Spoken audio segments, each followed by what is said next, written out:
Hello, everyone. Good morning, good afternoon, and good evening to those of you joining us today from various time zones. I am Nandini Rakala, a mathematician and data scientist, currently working as a visiting associate within CDER's Office of Pharmaceutical Quality in the Office of Quality Surveillance. At the outset, I would like to thank the organizers of the CDER SBIA's Pharmaceutical Quality Symposium 2023 for having me here today. I hope that everyone present here had a great start to the symposium yesterday and that you're all enjoying the sessions so far today. So welcome back to the session on supply chain quality. I am honored to be here presenting to an esteemed audience on the Quality Management Maturity Program, the way we like to call it as QMM, the reasons for developing this program, and the program developments to date. I'm equally humbled to be working with a brilliant multidisciplinary team of subject matter experts on the development of this QMM program within the agency's Center for Drug Evaluation and Research. The Office of Quality Surveillance's mission is to turn intelligence into insights and actions to promote the availability of quality medicines for the American public. And this requires utilizing state-of-the-art and objective approaches that can help facilitate more effective and timely decisions, ultimately reducing overall risk and achieving comprehensive quality surveillance. To that extent, OQS monitors quality and manages information about CDER regulated sites and products. We proactively identify potential quality signals and trends before serious quality problems occur.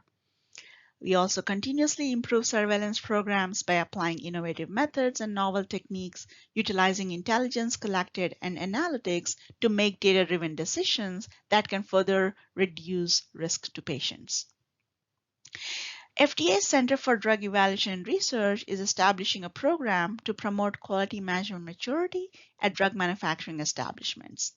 So we are developing this QMM assessment tool, which consists of the protocol and rubric to evaluate how effectively establishments monitor and manage quality and quality systems.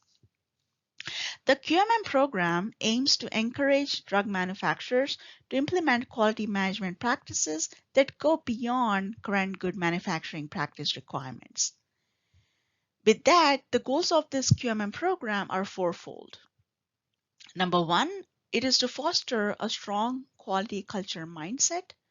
Goal number two is to recognize establishments that have advanced quality management practices and acknowledge establishments that strive to continually improve quality management practices. Goal number three is to identify areas where quality management practices can be enhanced and provide suggestions for growth opportunities. And finally, goal number four is to minimize risks to product availability to assure reliable market supply. Everyone deserves confidence in their next dose of medicine. So pharmaceutical quality assures the availability, safety, and efficacy of every dose. Reliable supply chains provide quality drugs when and where patients need them. Therefore, adopting mature quality management practices supports a more reliable drug supply chain by reducing the occurrence of quality-related failures and improving the ability of establishments to maintain performance during both expected and unexpected supply chain disruptions.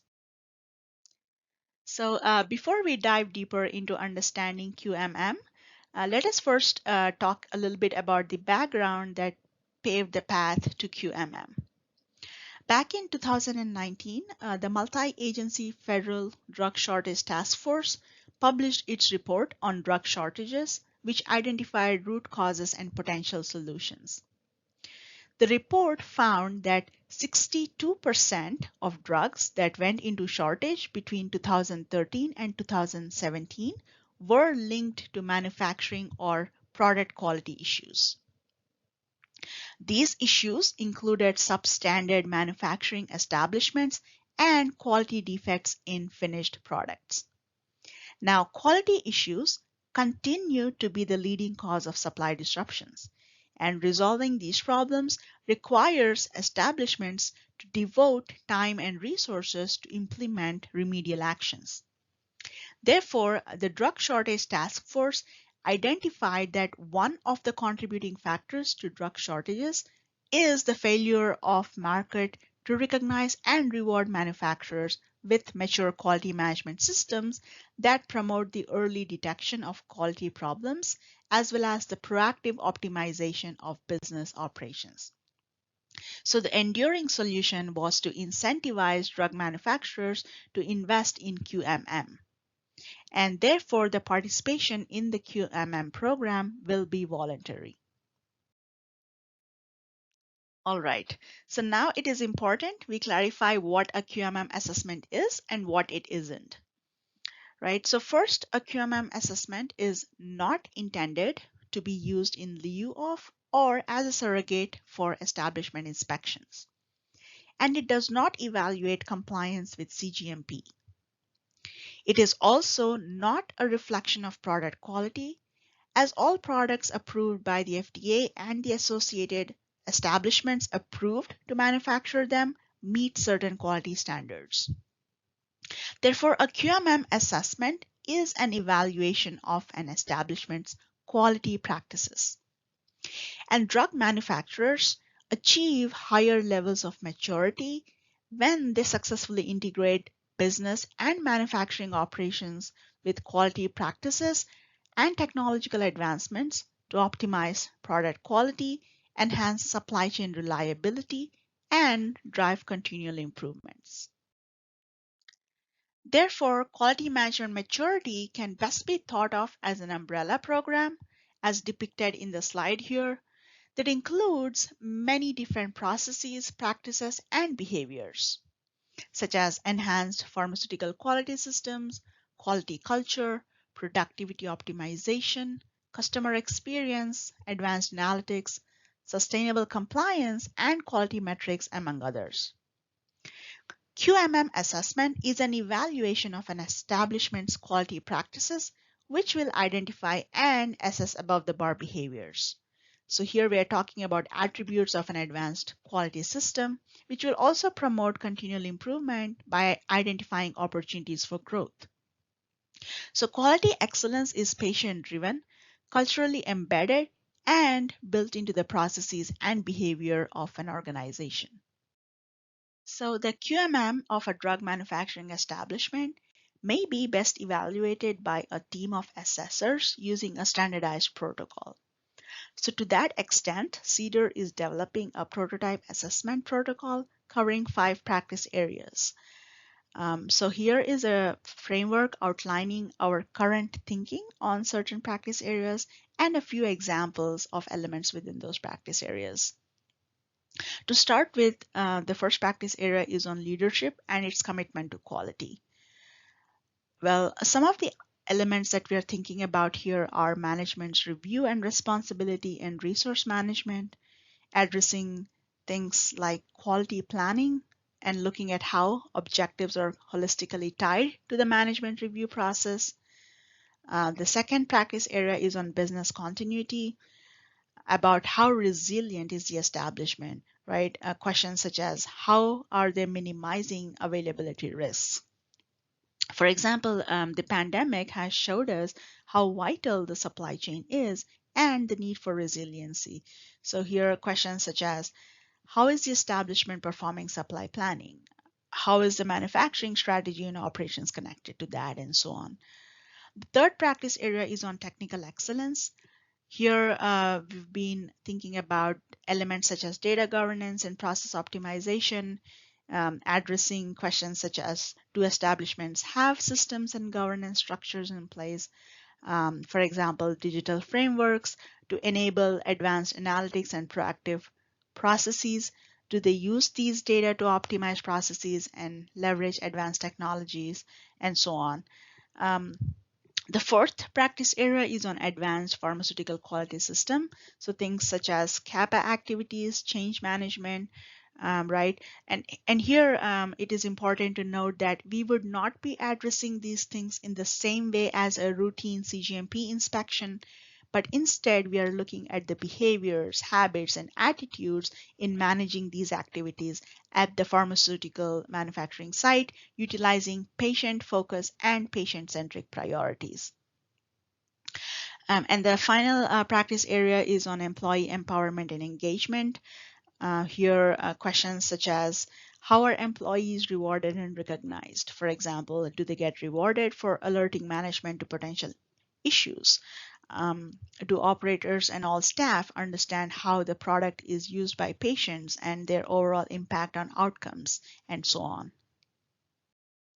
Now that we have a basic understanding of the core concepts of QMM, let's talk about the benefits of quality, right? So these are nothing new. For example, quality gurus like Deming, Huron, Sheward have been speaking about the importance of technical excellence, culture, cost of quality, customer focus, quality business integrations, planning, continual improvements, etc. for almost a century now. Yes, indeed, technology has drastically advanced in this time, but the overall foundation for QMM has been well researched and established. Now, what is cost of quality? This can be broken down into poor quality costs, which are visible and invisible, as demonstrated by the nice iceberg representation to the bottom right of the slide. For example, costs related to failures, such as lines being down for unplanned maintenance or something related, equals loss of production, time spent reworking, increase in scrap, and so on. Right? Costs related to prevention and control, such as audits, establishing a preventive and predictive maintenance program, design improvements, implementation of advanced analytics and control strategies. So put simply, low quality implies higher costs. And quality culture permeates the entire QMM, and overall, high levels of maturity can lead to increases in revenue, greater customer satisfaction, and operational efficiencies. So the importance of advanced quality systems, high maturity levels, and cultural excellence has been further substantiated by many companies and associations. For example, we have been learning from efforts to date from ISPE's Advancing Pharmaceutical Quality Program, which has collaborated with stakeholders to publish a series of guides that enable assessments of attributes like change management, CAPA, management review responsibilities, and process performance product quality monitoring system. There is the PDA's Quality Culture Initiative that has established work in assessing quality culture and developed a tool that rates on an ordinal scale attributes such as staff empowerment and engagement, CAPA robustness, utilization of new technologies, and quality planning, among others. We have also collaborated with the University of St. Gallen, which has done extensive benchmarking studies and research into the importance of behaviors and quality management practices and how they correlate to performance measures.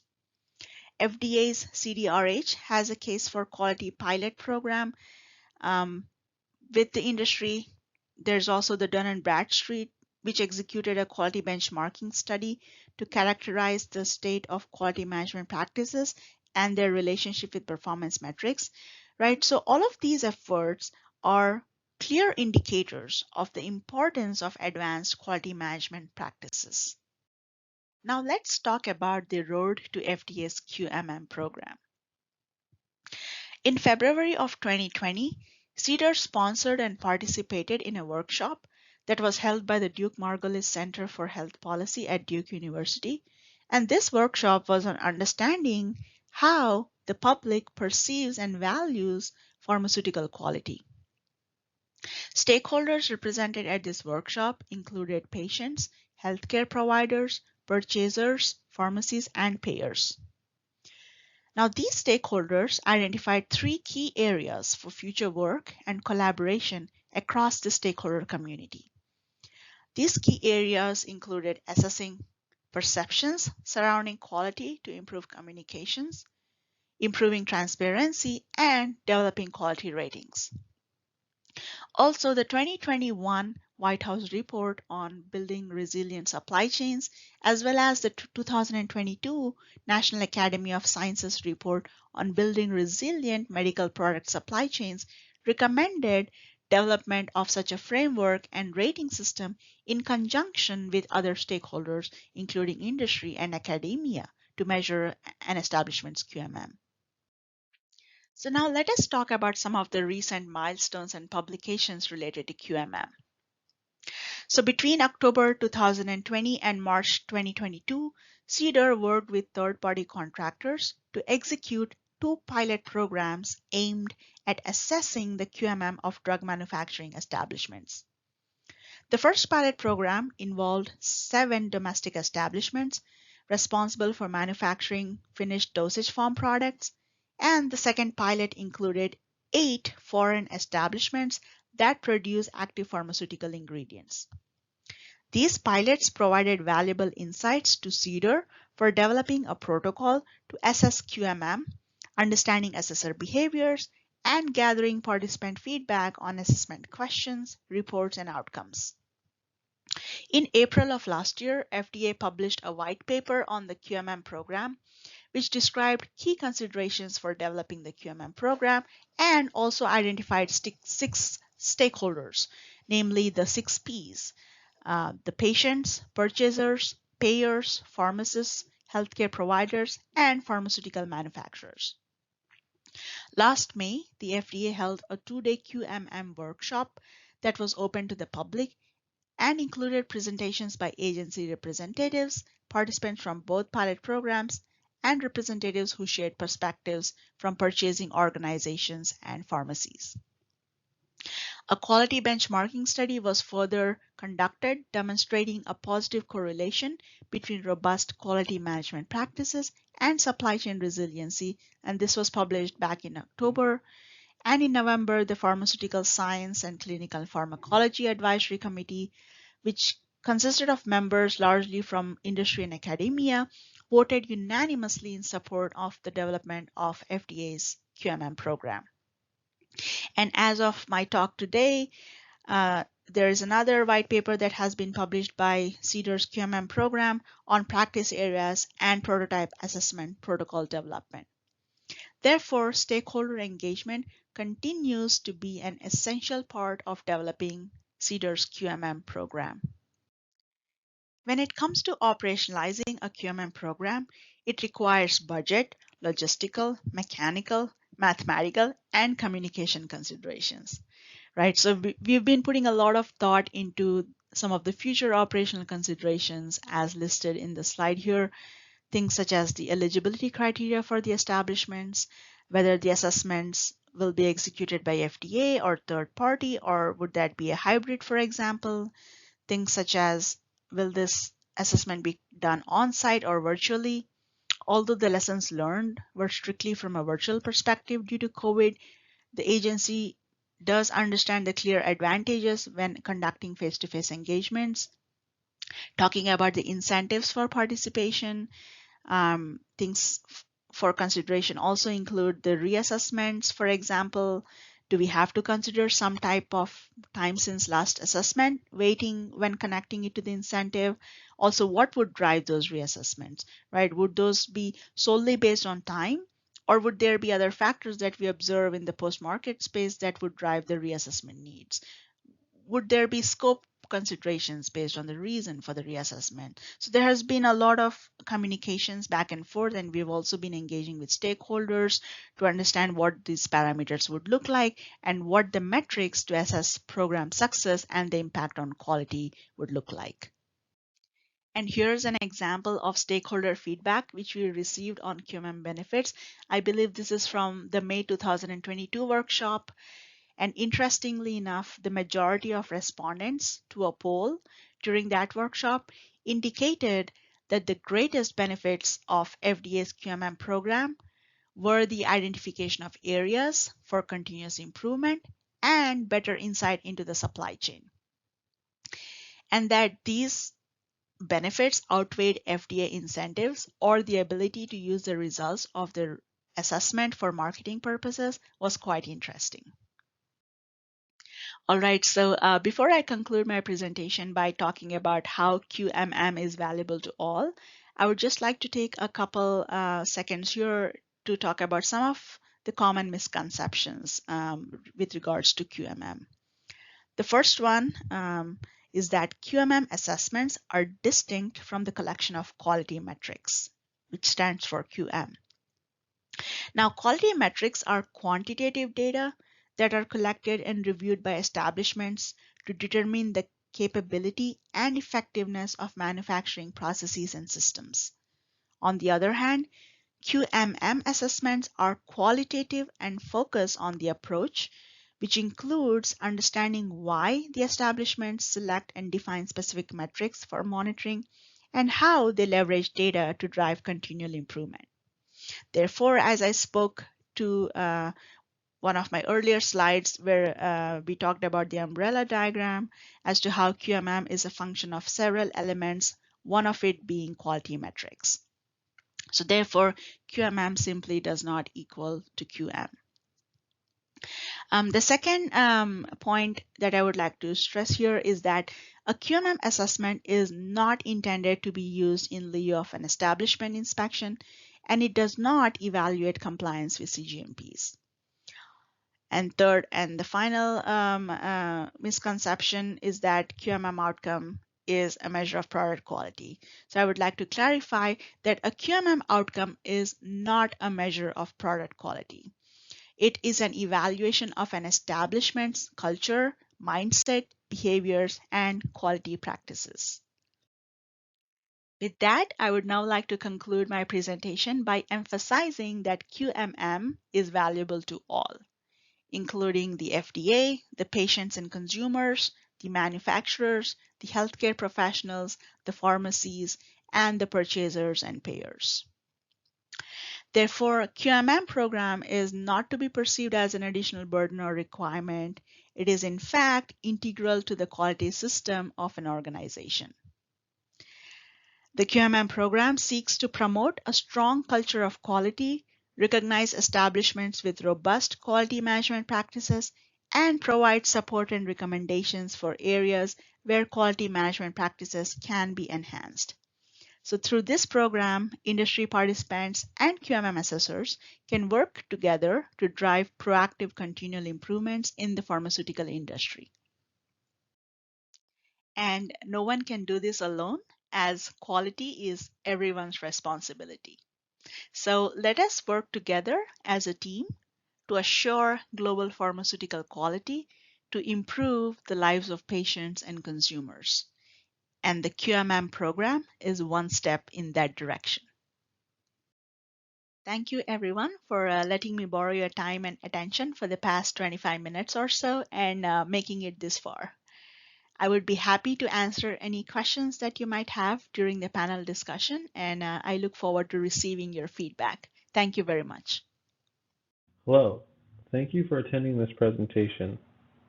My name is Stephen Cahill, and I'm an Operation Research Analyst and a member of the Drug Sampling and Testing Program within the Office of Quality Surveillance, also known as OQS.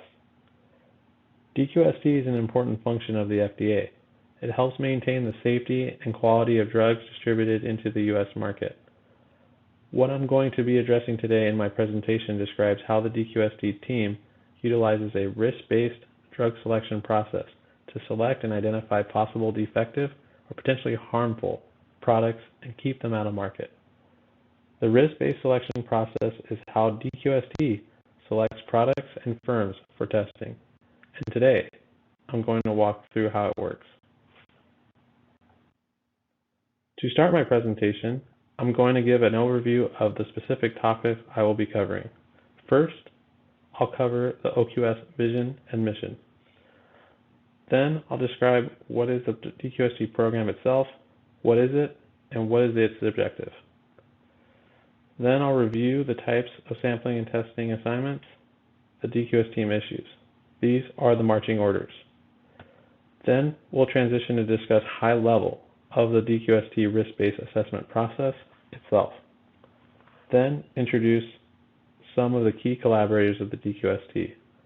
I'll go over high level how DQST selects chemistry and microbiology testing for identified products. Then I'll conclude with some of the future goals of the DQST program. OQS vision and mission. Pharmaceutical manufacturers, both domestic and abroad, are responsible for guaranteeing that their products conform to the appropriate quality standards. OQS vision is to be the global benchmark for pharmaceutical quality surveillance.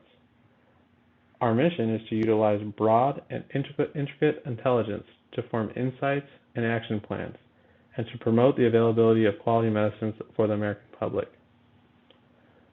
We protect patients and consumers from poor quality drugs by determining if companies are fulfilling their responsibilities and initiating appropriate action if they are not. Actively selecting and testing drugs, known as post-market surveillance testing, is one way we accomplish this. To accomplish this mission, we must take investigative action. As the sleuths for drug quality, our office uses pharmaceutical intelligence, current good manufacturing practices, also known as cGMP regulation, guidance expertise, and data analytics to help provide insights to the Office of Pharmaceutical Quality to assure drug quality and availability. Some of these investigative actions we take include surveilling quality throughout a product's life cycle, developing an understanding and modeling of pharmaceutical supply chains, advancing the science of quality surveillance, and promoting and advocating industry adoption of mature quality management practices. The OQS Drug Quality Sampling and Testing Program, what we refer to as DQST, what is it and what does it do?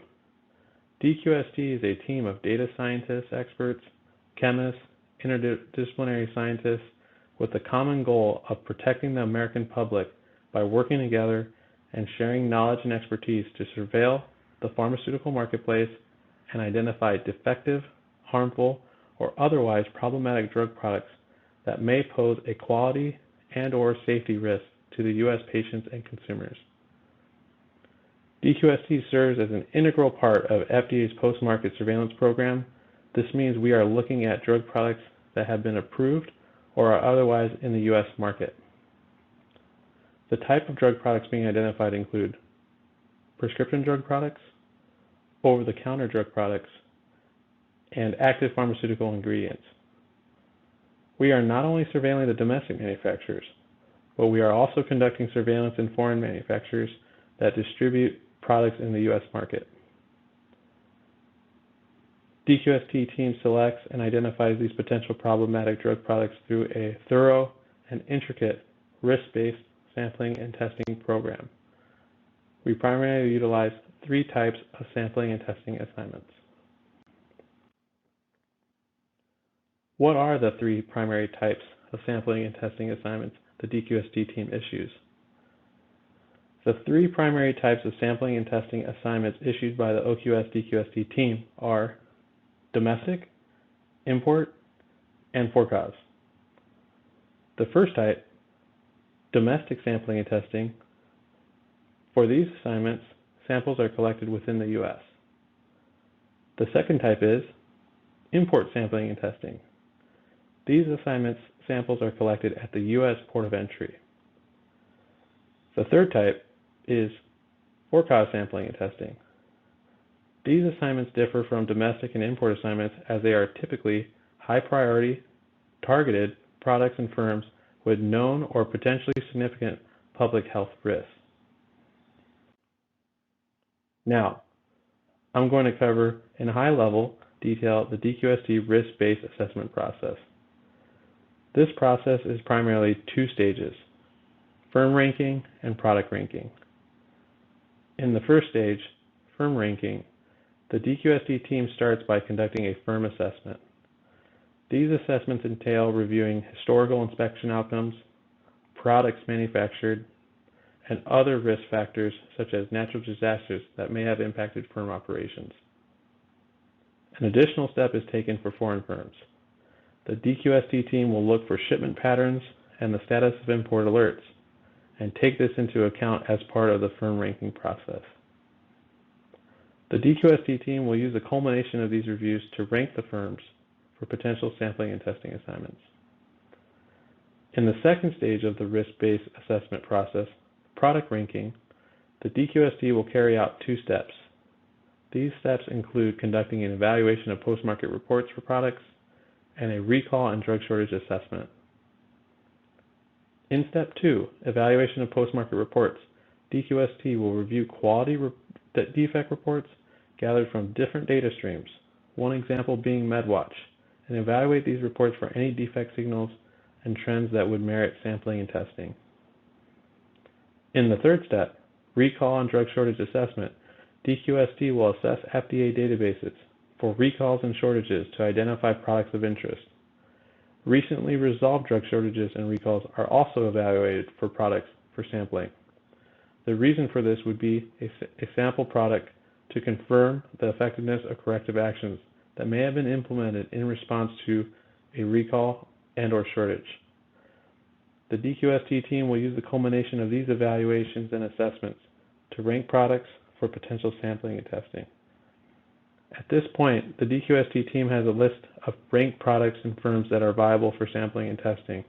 The quality defects and hazard signals identified in this process will later be used to assign appropriate quality attribute testing, which will be shared later in the presentation. Now to transition to share some of DQST's key collaborators. The success of sampling and testing program requires strong partnerships and coordination. The OQS DQST team partners with several OPQ sub-offices, such as OLNP, OPMA, the Office of Compliance, Office of Generic Drugs, Office of New Drugs, and Consumer Complaints for quality signal contributions. These signal contributions are used in a variety of different ways, ranging from evaluating a specific drug product for sampling and testing, due to a quality signal found in market, to selecting a specific analytical test method, to screen a specific product type. The DQST program partners closely with ORA and OTSR, which is part of CDER Office of Compliance, to ensure successful sample collections. ORA is DQST's boots on the ground for sample collection, while OTSR is our partners at the U.S. Port of Entry prepared to carry out sample collection. For sample testing, DQST has close relationships with ORS laboratories, which are part of the ORA, and OTR laboratories, which is part of OPQ, to determine testing feasibility and testing execution on collected products. How does the DQST team select chemistry and microbiology testing for identified products? The DQST team leverages quality defect signals identified during the risk-based selection process to drive selection of analytical methods for identified products. We test drugs with the same standards used in the drug approval process. For example, we may test for identity, strength, and purity, as well as bioavailability, which is the rate that the drug is absorbed into the bloodstream over a period of time. The DQST team will assign standard product quality performance tests or specific tests for chemistry and microbiology for the product from the USP/NF monographs and/or USP general chapters. When monographs are not available, the firm's test methods are selected or a validated test method is used. FDA also has in-house expertise to conduct more specialized testing if needed. A scenario of how an analytical method would be selected for a product could be: an extended release tablet has had post-marketing reporting indicating that the tablet is therapeutically lacking with consumers, and a recommendation from the FDA offices that suggests this extended release tablet is not dissolving as intended. For a product like this, the DQST team would conduct the risk-based selection process, identify firms that make the product, select a series of tests based on the quality defect signals, and in this case would probably include dissolution and content uniformity as selected to surveil the market to confirm if this product truly has this issue or whether this issue is also broader, potentially impacting multiple firms that are making the same product in market. Now I'm going to transition to share a few important goals of DQST has set to accomplish. Our first goal is to further enhance and streamline the triage process for quality defect signals. The second goal we set out to do is to incorporate additional data pipelines, such as potentially implementing volume reporting to make better informed firm and product selections. And then our third goal is to further develop our algorithms to detect quality defect signals occurring in market. Where can individuals find results generated from the DQST program? We post our results generated by the DQST program on the drug sampling and testing website. Currently, the website is updated with results reported up to 2022. A brief product description, trade name, dosage form, firm, test conducted, results can be found. A link can also be found on our website to share any concerns about quality of drug products regulated by the FDA. We use these reports to track potential public health risks. Both patients and healthcare professionals can report concerns to FDA via MedWatch. Since 2018, OQS has prioritized releasing the annual report of the state of pharmaceutical quality. This report addresses quality-related issues directly and also includes alerts for specific quality risks through targeted communications. Examples communicated include issues related to hand sanitizer products, nitrosamines, and benzene contamination. That concludes my presentation. Note that although this concludes my presentation, our work does not stop here. When our testing finds drugs that do not comply with quality standards, we work swiftly to protect the public from potential harm. We may alert the manufacturers to correct the problem, recommend removal from the market, take decisive and swift regulatory action to protect patients and consumers from risks presented by poor quality and unsafe drugs, or provide healthcare professionals and consumers with information they need to make informed decisions.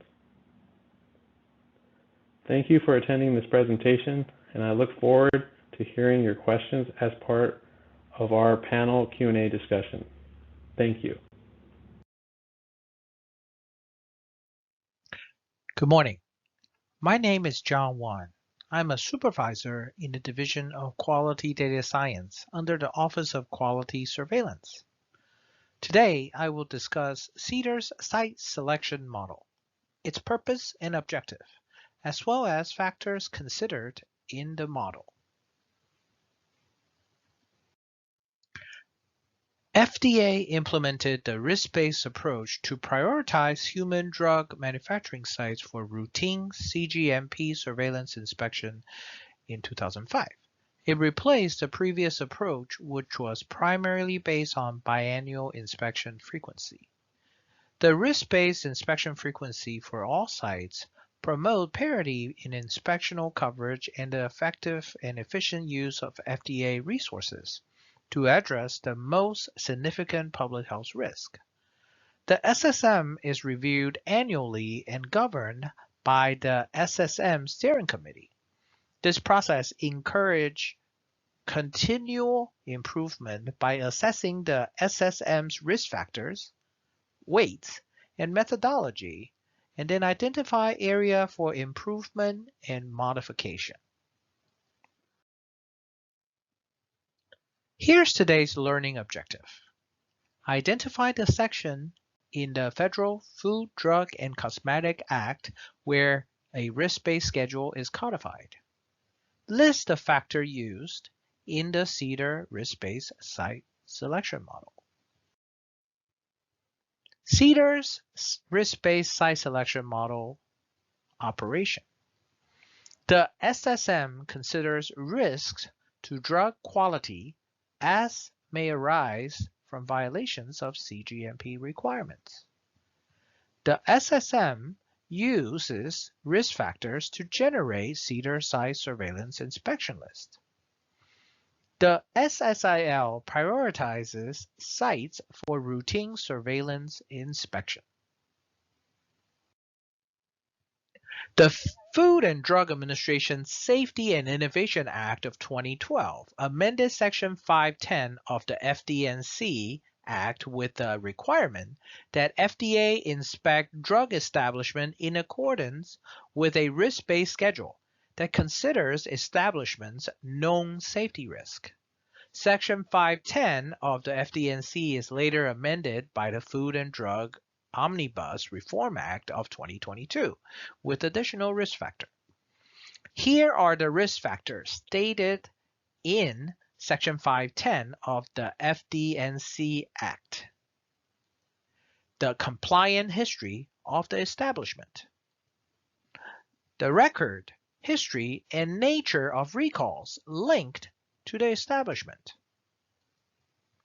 The inherent risk of the drug manufactured, prepared, propagated, compounded, or processed at the establishment.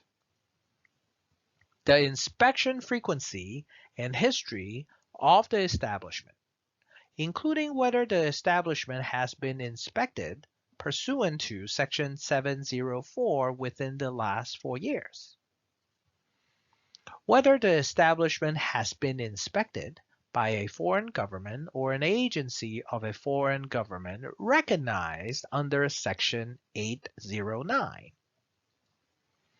The compliant history of establishments in the country or region in which the establishment is located that are subject to regulation under this Act, including the history of violation related to products exported from such country or region that are subject to such regulation. Any other criteria deemed necessary and appropriate by the Secretary for purposes of allocating inspection resources. Simply put, SSM generates a risk-based score for each site. The site score is based on empirical evidence collected by FDA, subject matter experts' judgments, or a combination of both. The following are currently identified as risk factors in the SSM. Site type, time since last surveillance inspection or if the site was never previously inspected, FDA compliance history, compliance history of country or region, foreign regulatory authority inspectional history with authority deemed capable under Section 809 of the FDNC Act. Patient exposure. Hazard signals such as FAR, BPDRs, and recalls. Inherent product risk. The SSM has been continually improved, and the current SSM complies with risk criteria in Section 510 of the FDNC Act. The SSM is annually reviewed and adjusted as needed. Just to reiterate, the final calculation of the model is a risk score based on the following criteria: compliance history, inherent product risk, facility type, time since last inspection, hazard signals, and exposures. Each component is then weighted to produce the final score. A high score suggests that if there is a situation at a given site, the impact on public health is likely to be greater. The SSM are subject of continual improvement. The current governance structure for the SSM includes a cross-functional model improvement working group and a steering committee that review proposed changes to the model. This process encourages continual improvement by assessing the SSM's requirement, risk factors, weight, and methodology, and then identify area for improvement and modification. In summary, CDER risk-based site selection model use risk factors consistent with Section 510 of the FD&C Act. SSM calculate a score for each facility using risk-based factors. Factors in the SSM include compliance history, inherent product risk, facility type, time since last inspection, hazard signals, and exposure. The SSM is governed cross-functionally with annual assessment and review process that encourages continual improvement. This concludes my presentation for today. Thank you.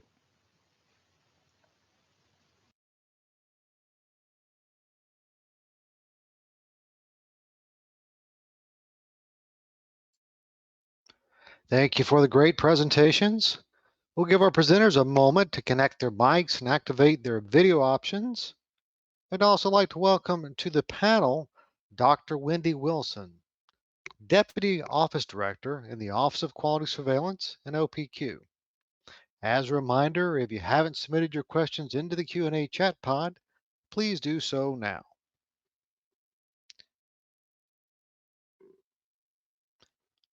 We'll give our presenters just a moment to establish their connection and their video connection. All right, we've got one panelist here and two. Waiting for just a couple more here. Should be here momentarily as the connection takes place. All right, so we have 3 out of 4, and then we'll go ahead and start with our questions. There's our fourth panelist coming on right now. So our first group of questions will be addressed to Dr. Nandini Rakala. And here is the first question. Are these benchmarking studies available for review? Hello, good morning, everyone. Thank you for that question. So the simple answer is yes. It has been published in the AAPS journal, and I believe that was back in October of 2022. So there's an article on the benchmarking studies that has been published, and it's available in the AAPS journal. Thank you. Thank you for responding to that question. We do have a few more questions for Dr. Rakala. And here's the next question. How will QMM assessment be weaved into various FDA decision-making processes? And will QMM potentially influence drug approval decisions? Okay, so that's an interesting question. As for whether the QMM assessments will be informing any drug approvals, I just wanted to clarify that the QMM assessments are site-based and not necessarily product-based. So there is that distinction there. So it's not intended to inform any drug approval process. And as for weaving it into any other decision-making process, as of now, the current thinking is as reflected in the white papers. So there is no such considerations as of yet. But again, as the program evolves and as the agency works into putting together this program, and there are any other implications or any other decisions that we will be considering, it will be available to the public in a timely manner. But as of now, it stands as its own standalone program. Thank you. Thank you for responding to that question. We do have one more question in this round. It's a little bit long one. If I need to repeat it, please let me know. And here's the question. Gives a little background first. The QMM of a drug manufacturing establishment may be best evaluated by a team of assessors using a standardized protocol. And this is in quotes. The fact the FDA uses the word establishment may indicate they see the protocol being executed at each drug manufacturing site and not for the company as a whole. What is not clear and what would happen if large multinational companies have varying QMM assessment results across different parts of the supply chain. What conclusion would FDA draw, and what if a company uses a CMO as part of the supply chain operations, and this company decides not to participate? Thank you for that question. Again, it's a very interesting question and also a bit tricky in that sense.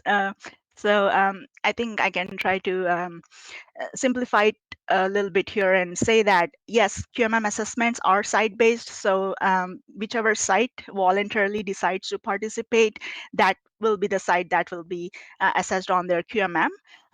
Again, as for whether a company uses CMO as part of their supply chain operations and decide not to participate, that is absolutely up to the discretion of the establishment. There is no such penalty since this is a voluntary program and it is at an establishment level. Thank you.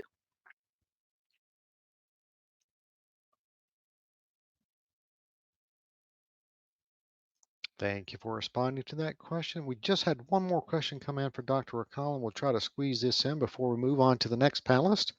And here's the question. I've developed and used a quality maturity model successfully in the pharma industry.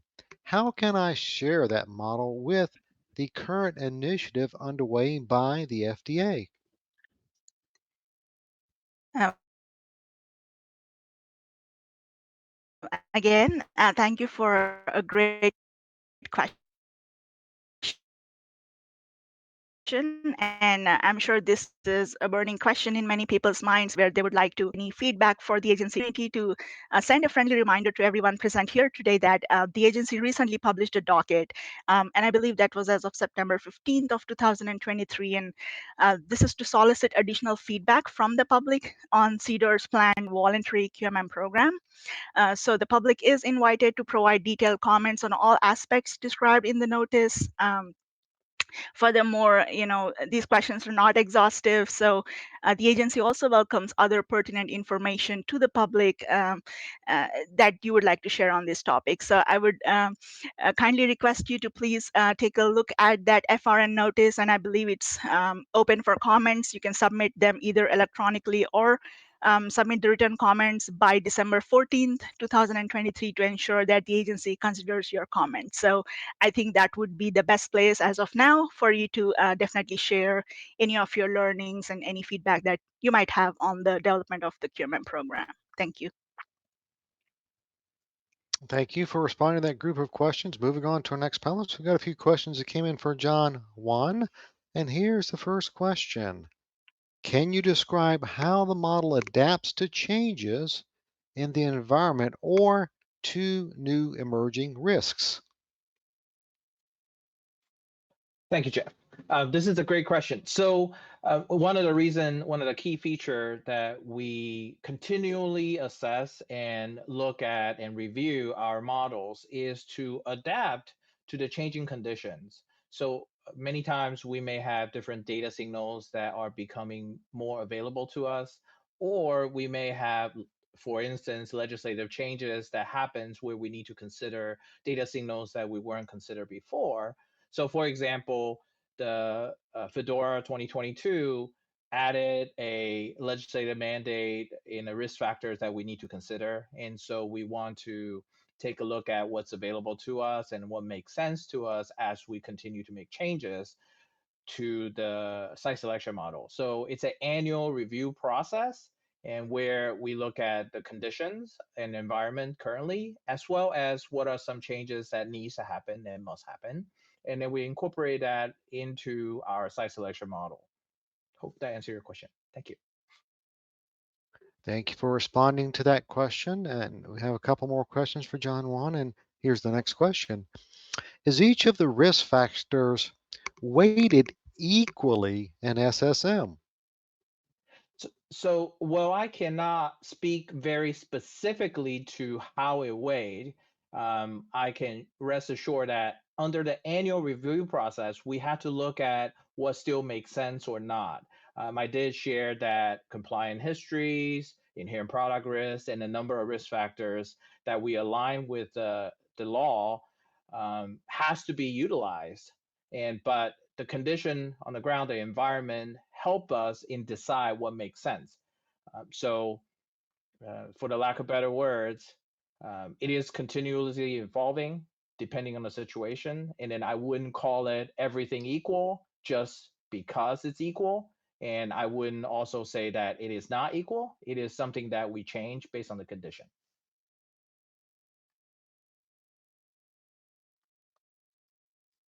Thank you for responding to that question. We do have one more question for John Juan in this round. And here's the question.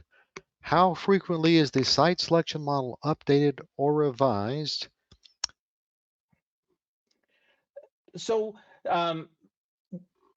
like I have mentioned earlier, and this is also available. I want to point out that we publish our policy and procedure under a CDER map, so it's available for you if you want additional detail. It's available on fda.gov.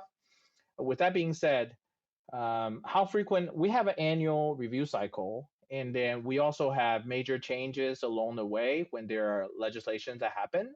So we review and then we engage with the stakeholders in different mode or different medium to make sure that we continue to adjust accordingly.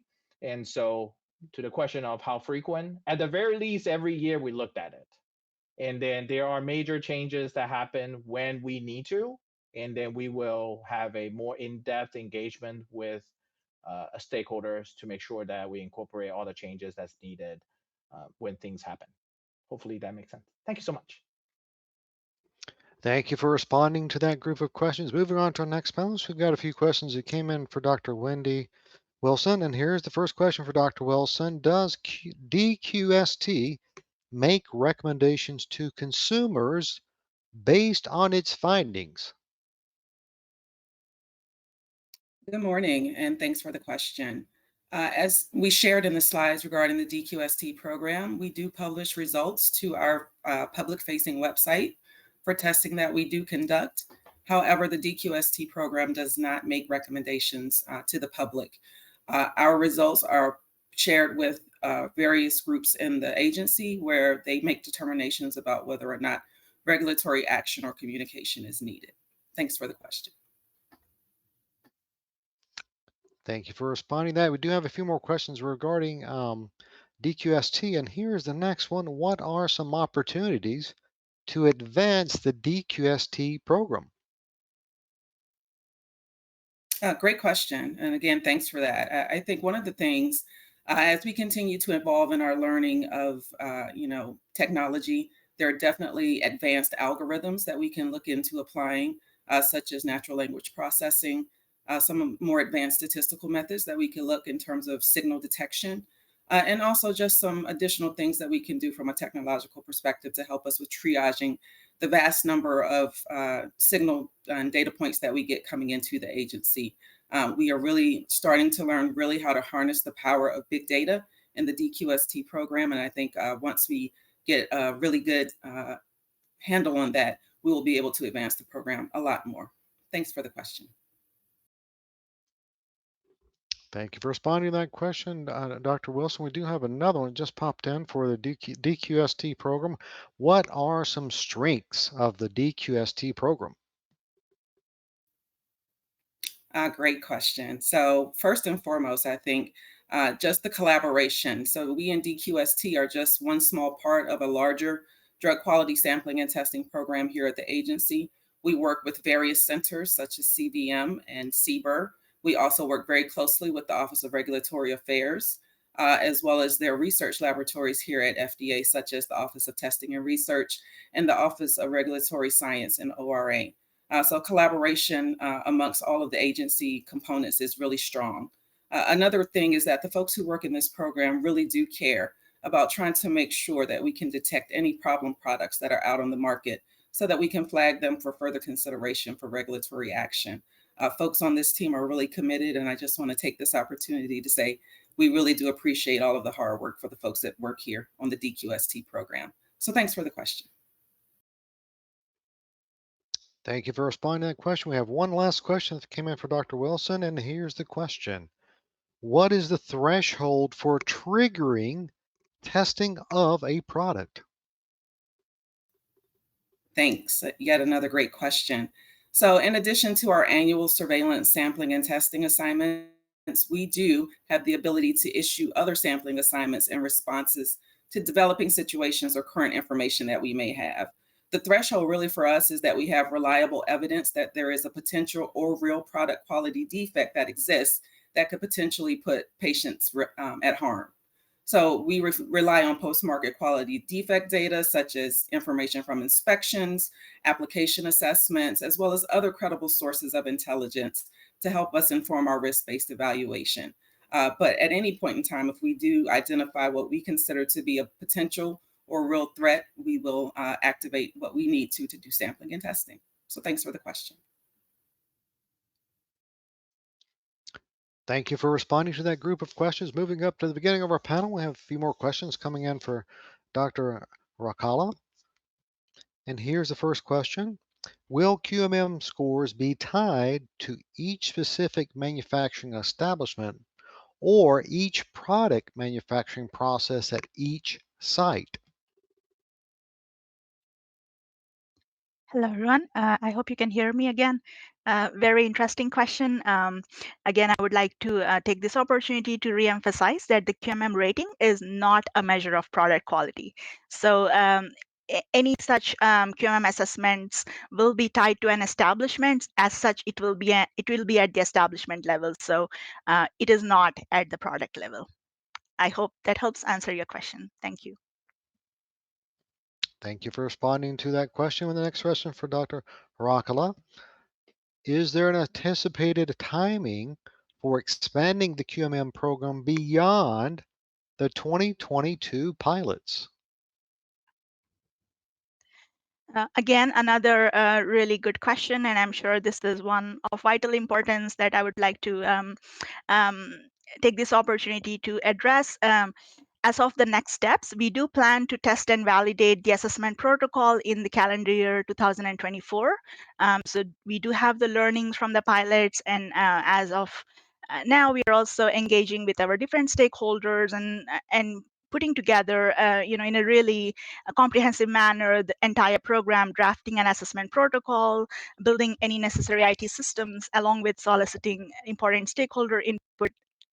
For example, like through the webinar that we had today and through other facilitated discussions that we have been having in the past with each sector of industry and so on. So yes, there are plans to expand this program. And the next critical step in implementing this program is developing the protocol that assesses the QMM of manufacturing establishments. So in short, this prototype assessment protocol will be tested, validated, and further refined during the 2024 calendar year. I hope that helps answer your question. Thank you. Thank you for responding to that question. We do have one last question, and here is the question for Dr. Rakala. When the FDA QMM program is implemented, who will conduct the QMM assessments? All right. So again, I can speak to the current thinking, right? So as we have seen from the learnings of our pilot, and we've conducted this combination of, we've been thinking about the learnings as well as thinking about a combination of sorts. So it could be a FDA third party or a hybrid combination. It could be either on-site or in a hybrid, which is a combination of on-site remote environment. But what is certain is that the QMM assessments would be conducted by trained assessors, whether it be FDA, third party, or a hybrid combination, who would engage directly with the establishments, right? Either in an on-site or a hybrid fashion for approximately 2 to 5 business days. So that's where our current thinking lies, and any other evolution in this program will again be timely communicated to the stakeholders and the public. So I hope that helps answer your question regarding the conducting of assessments. Thank you. Thank you for responding to that question. We're moving on to another panelist. We've got a couple questions that came in for Stephen Cahill. And here's the first question. How can the public help the DQST team identify problematic products?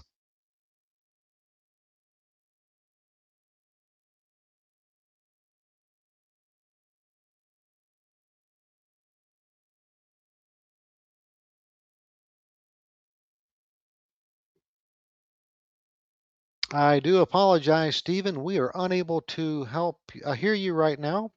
What we're going to do is we're going to jump on to the next panelist. Let our tech team reach out to you to make sure everything is working.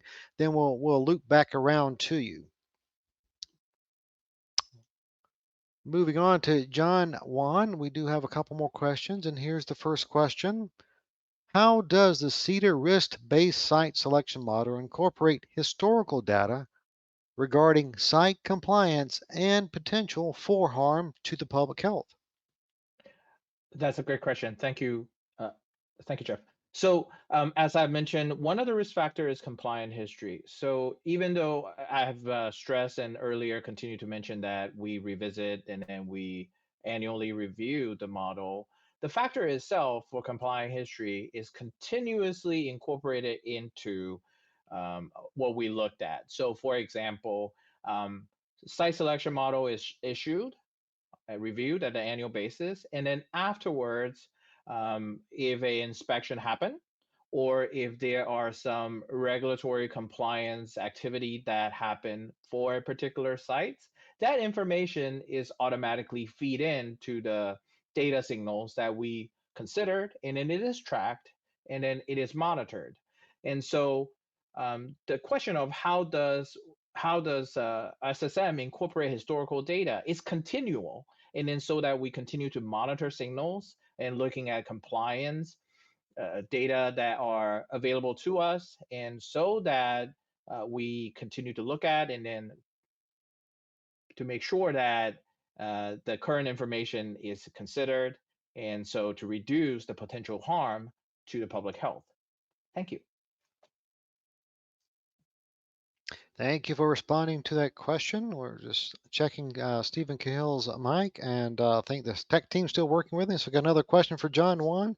How does the CEDAR risk-based site selection model ensure transparency for the industries being inspected? So as I participate in today's event, uh, part of transparency is engagement. So I'm so glad to be here today to be able to share some of the risk factors that we consider consistent with the regulatory framework that is codified in law. And then we also publish our uh, policy and procedures so that you are able to see what we need to consider, and then our review cycle, our review process. So part of transparency is engagement, and then to share what we consider, and then also to make sure that major changes happen is open, and then we are able to provide that information to participants and then through outreach. Thank you. Thank you for responding to those questions. We're going to check back in with Stephen Cahill to see the mic is working. And here's the question. I'll reread it. How can the public help the DQS team identify problematic products? Hi, that's a really good question. Can you hear me? Okay, sorry about that. Yeah, so as mentioned in the presentation, one way the consumers could really help us with identifying problematic products is reporting these issues to our MedWatch system.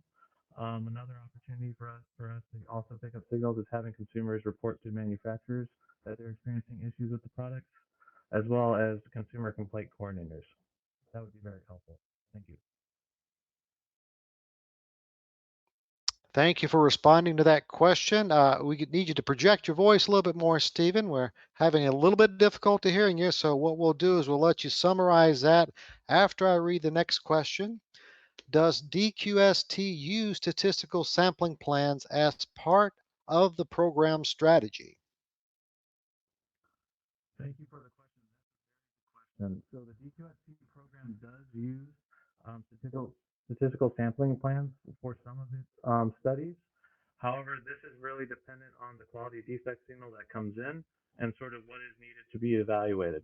So to answer your question in short, statistical sampling plans are used for some of our studies. Thank you.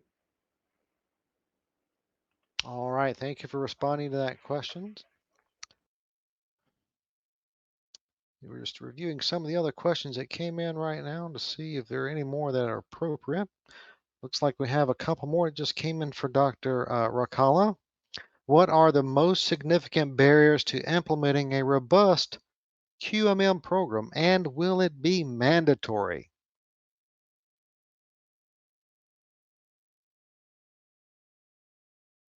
Hello, everyone. Very, very tricky question. Absolutely. And thank you for that question. I will try my best to answer it in a reasonable manner. The second part of the question first. The QMM program, as of now, it is a voluntary program. Uh, you know, that is it. So it is not mandatory. It's a voluntary program.